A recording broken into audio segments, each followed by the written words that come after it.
नमस्कार, मी रमेश अशोक सरोदे, पुणे महानगरपालिका इंग्रजी माध्यम शाळा क्रमांक 92 बी, चव्हाण नगर, औंध। आज आपण पाहणार आहोत पूर्व माध्यमिक शिष्यवृत्ती परीक्षा इयत्ता 8वी पेपर क्रमांक 1 आणि याचा विषय आहे मराठी।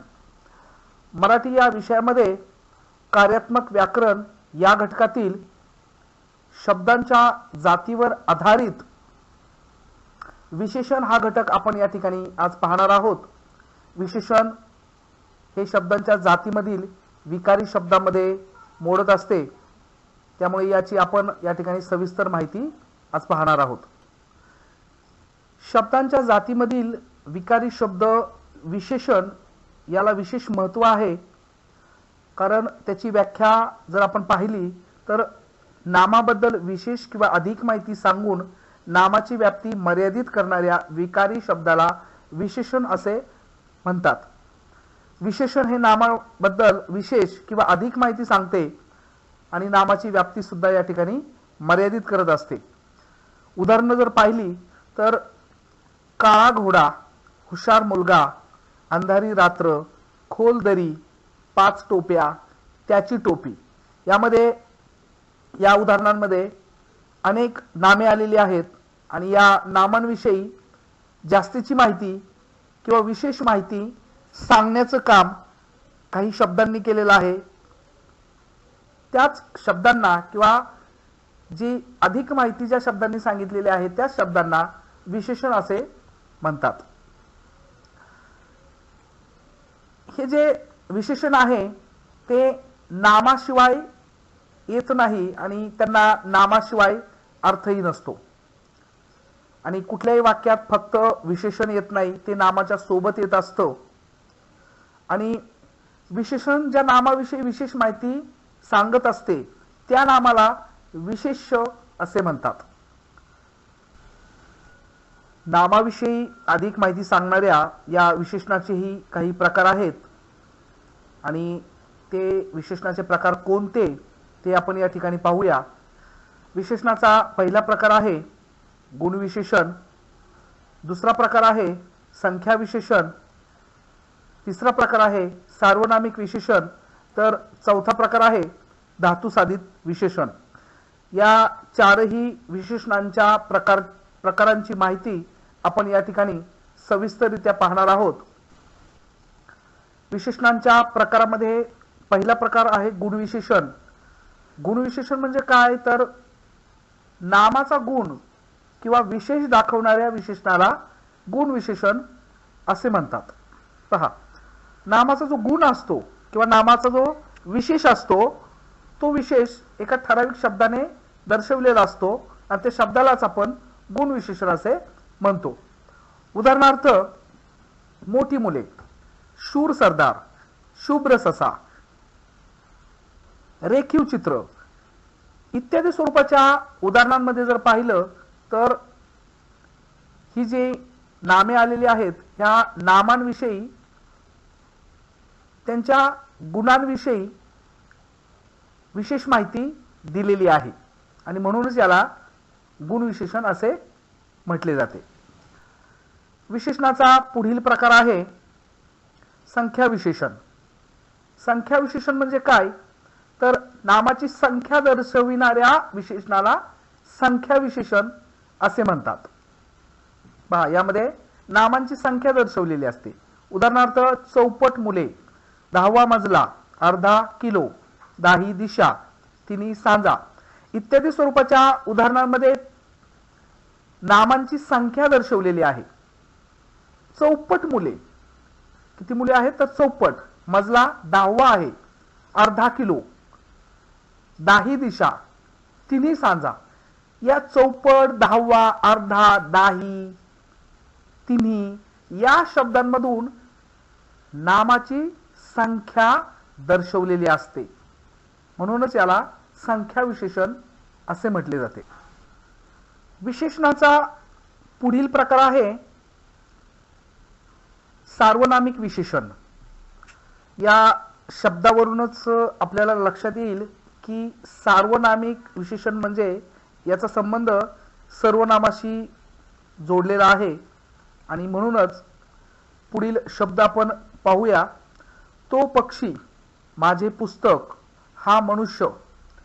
या शब्दांमध्ये काय दिसतंय तर वरील अधोरेखित तो, माझे, हा हे शब्द मूळची सर्वनामे आहेत, परंतु या ठिकाणी हे शब्द नामाविषयी माहिती सांगतात, म्हणजे ती विशेषणाचे कार्य करत आहे.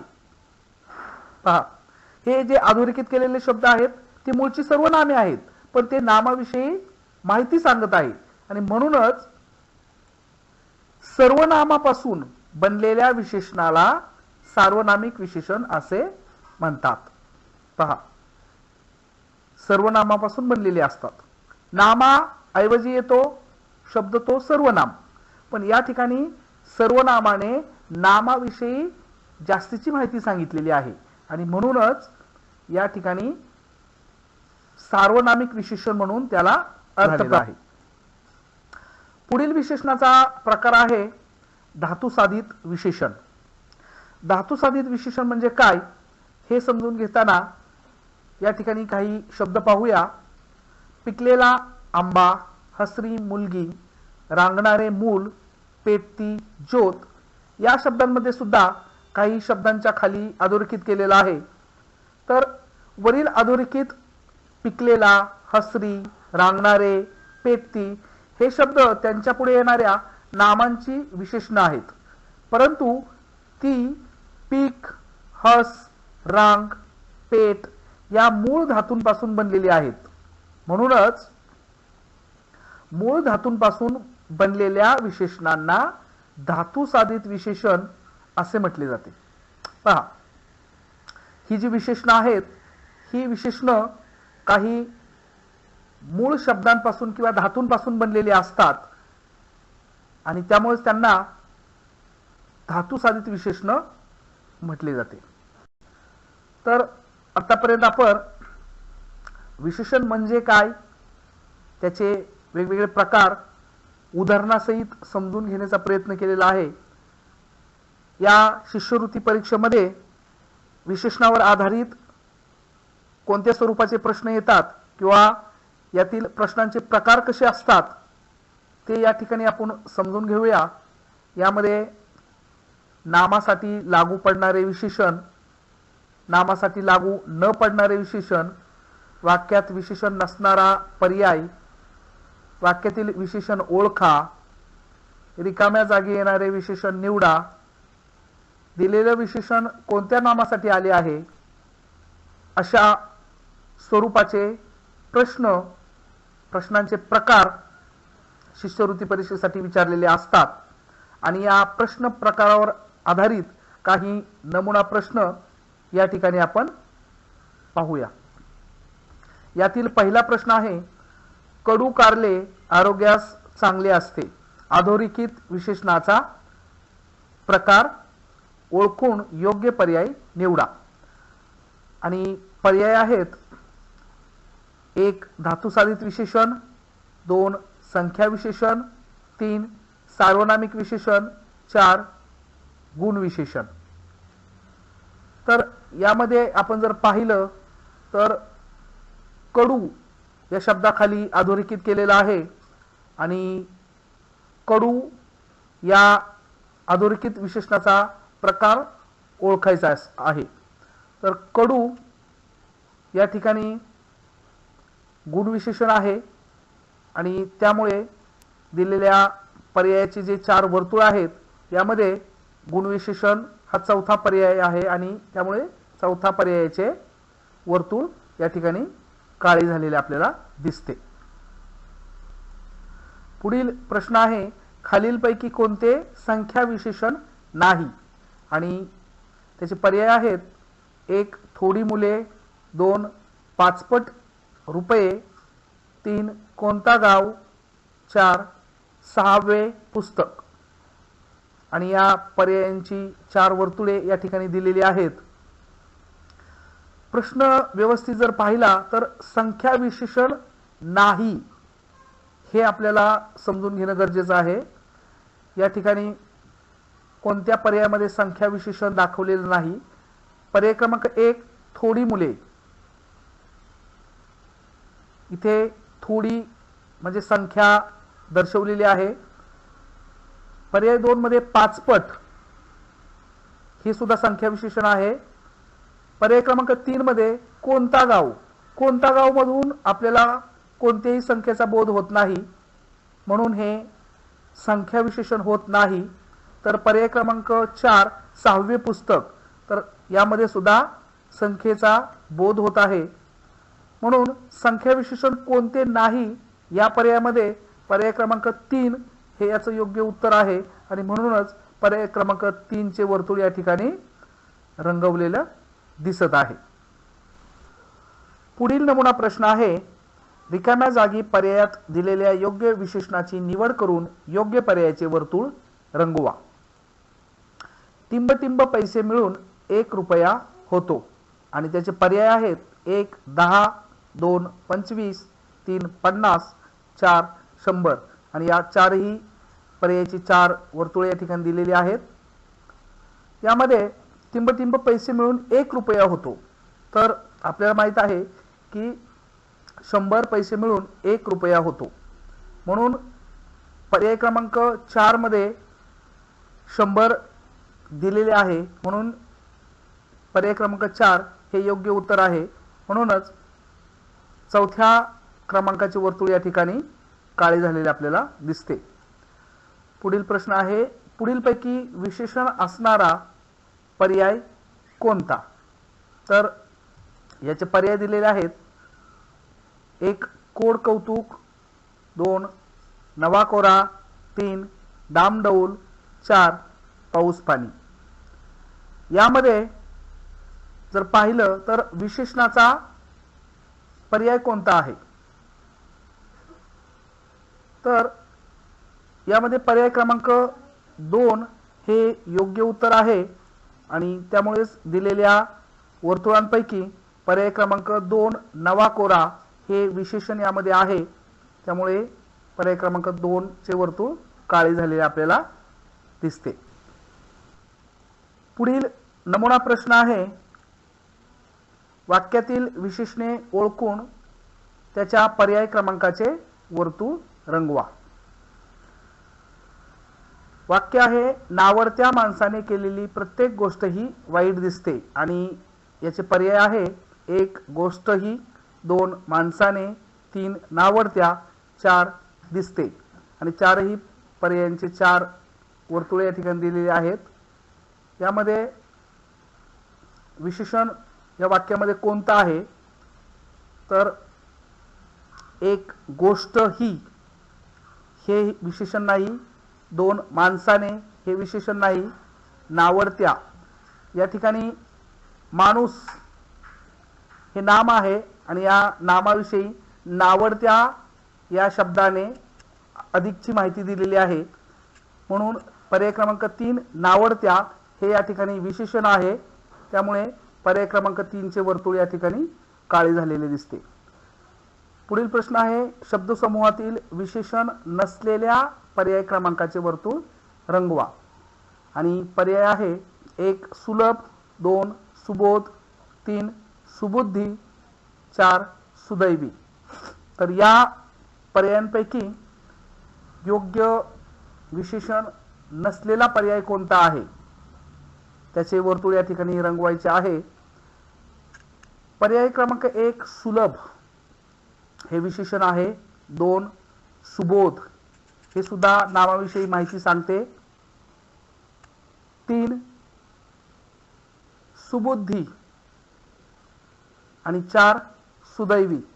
तर यामध्ये पर्याय क्रमांक 3 हे विशेषण नसलेला पर्याय आहे, त्यामुळे पर्याय क्रमांक 3 चे वर्तुळ या ठिकाणी रंगवलेले दिसत आहे। पुढील नमुना प्रश्न आहे, ठळक अक्षरात दिलेल्या नामासाठी कोणते विशेषण अयोग्य आहे? आणि ठळक अक्षर आहे पृथ्वी, त्याचे पर्याय आहेत 1 गोल, 2 हरित, 3 तेजस्वी, 4 सुफलाम आणि या चारही पर्यायाचे 4 वर्तुळे या ठिकाणी दिलेले आहेत।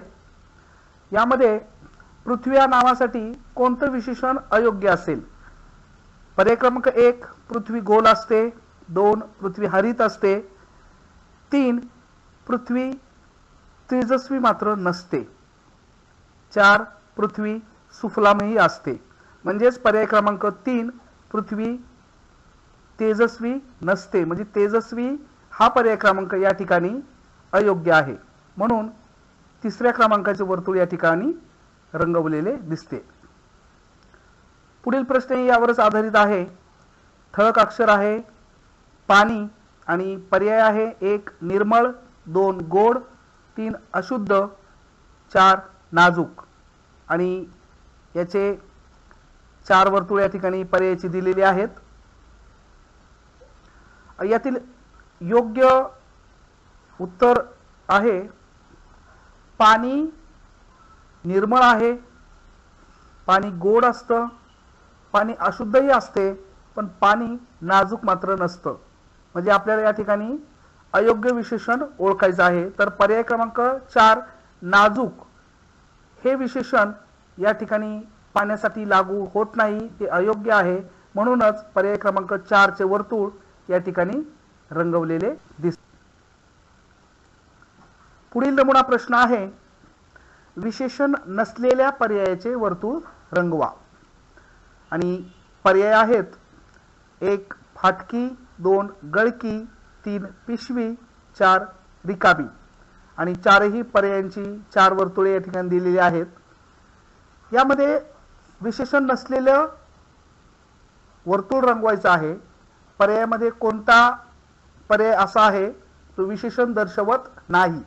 तर 1 फाटकी हे विशेषण आहे, 2 गळकी हे सुद्धा विशेषण आहे, पर्याय क्रमांक 3 पिशवी हे मात्र नाम आहे, ते विशेषण नाही, आणि 4 रिकामी हे सुद्धा विशेषण आहे. तर या उदाहरणामध्ये पर्याय क्रमांक 3 हे विशेषण नसणारा पर्याय आहे. म्हणूनच पर्याय क्रमांक 3 चे वर्तुळ या ठिकाणी रंगवलेले दिसते. पुढील प्रश्न आहे वाक्यातील रिकाम्या जागी पर्यायात दिलेल्या विशेषणाचे योग्य रूप असलेल्या पर्याय क्रमांकाचे वर्तुळ रंगवा. पहा, वाक्यामध्ये रिकाम्या जागी विशेषणाचं योग्य रूप पर्यायामध्ये कोणतं आहे ते शोधायचं आहे. वाक्य आहे मला पडलेल्या टिंबटिंब स्वप्नाने मी जागा झालो. आणि त्याचे पर्याय आहेत 1 छोट्या, 2 मोठ्या, 3 भयंकर, 4 लांब. आणि चारही पर्यायांची 4 वर्तुळे या ठिकाणी दिलेली आहेत. आणि याचं योग्य उत्तर मला पडलेले जे स्वप्न आहे मोठ्या स्वप्नाने, छोट्या स्वप्नाने की भयंकर स्वप्नाने मी जागा झालो की लांब स्वप्नाने. तर या ठिकाणी आपण भयंकर स्वप्नाने जागे होत असतो. त्यामुळे पर्याय क्रमांक 3 मला पडलेल्या भयंकर स्वप्नाने मी जागा झालो, पर्याय क्रमांक 3 हेच योग्य उत्तर या ठिकाणी आहे. आणि म्हणूनच पर्याय क्रमांक 3 चे वर्तुळ या ठिकाणी रंगवलेलं दिसत आहे. अशा प्रकारे आज आपण शब्दांच्या जातीमधील जे विकारी शब्द आहेत त्यातील विशेषण याविषयी पाहिले. विशेषण म्हणजे काय त्याची व्याख्या पाहिली, उदाहरणं पाहिली, विशेषणाचे प्रकार पाहिले, आणि विशेषण या घटकावर आधारित शिष्यवृत्ती परीक्षेमध्ये कोणत्या स्वरूपाचे प्रश्न असतात ते सुद्धा पाहिलेले आहेत. आणि या प्रश्नांवर आधारित काही नमुना प्रश्न सुद्धा या ठिकाणी आपण पाहिलेला आहे. आशा आहे की विशेषण हा घटक आपल्याला योग्यरित्या समजलेला. धन्यवाद.